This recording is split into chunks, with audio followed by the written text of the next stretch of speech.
أعوذ بالله من الشيطان الرجيم. بسم الله الرحمن الرحيم. يوم تجد كل نفس ما عملت من خير محضرا وما عملت من سوء تود لو أن بينها وبينه أمدا بعيدا ويحذركم الله نفسه والله رءوف بالعباد. قل إن كنتم تحبون الله فاتبعوني يحببكم الله ويغفر لكم ذنوبكم والله غفور رحيم.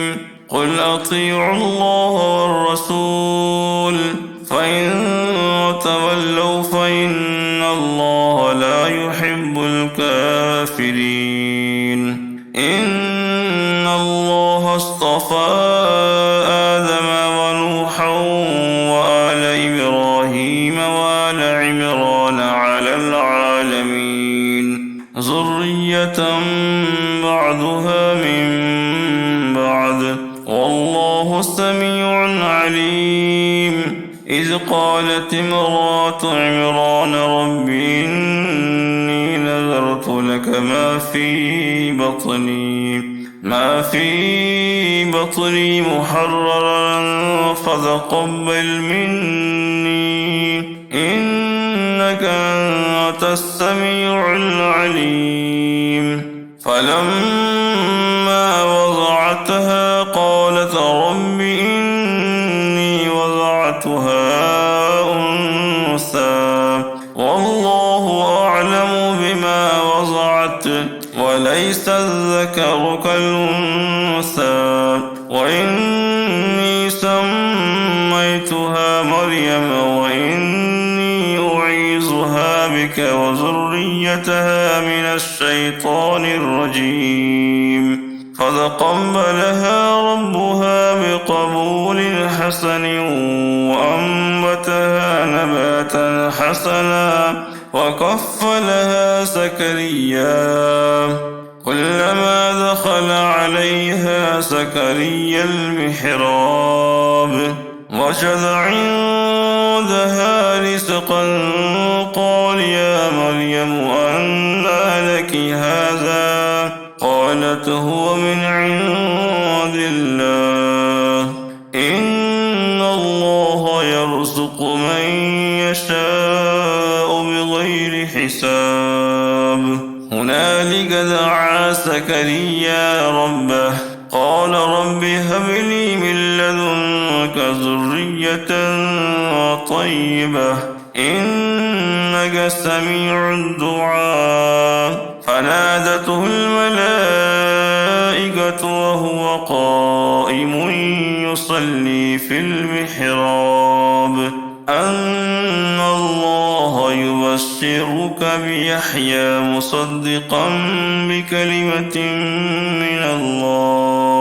من الله وسيدا وحصورا ونبيا من الصالحين.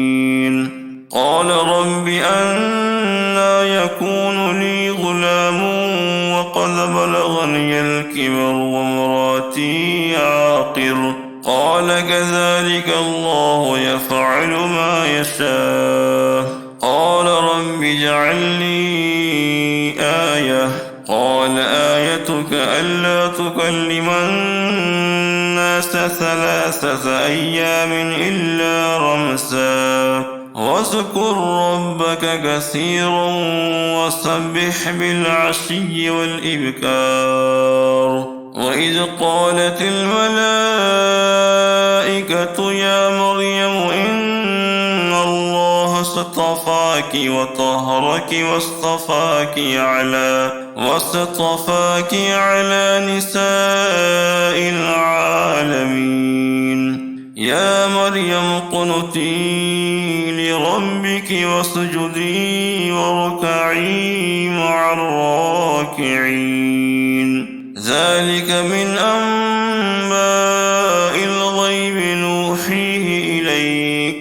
وما كنت لديهم إذ يلقون أقلامهم أيهم يكفل مريم وما كنت لديهم إذ يختصمون إذ قالت الملائكة يا مريم إن الله يبشرك بكلمة منه اسمه المسيح عيسى بن مريم وجيها في الدنيا والآخرة ومن المقربين. صدق الله العظيم.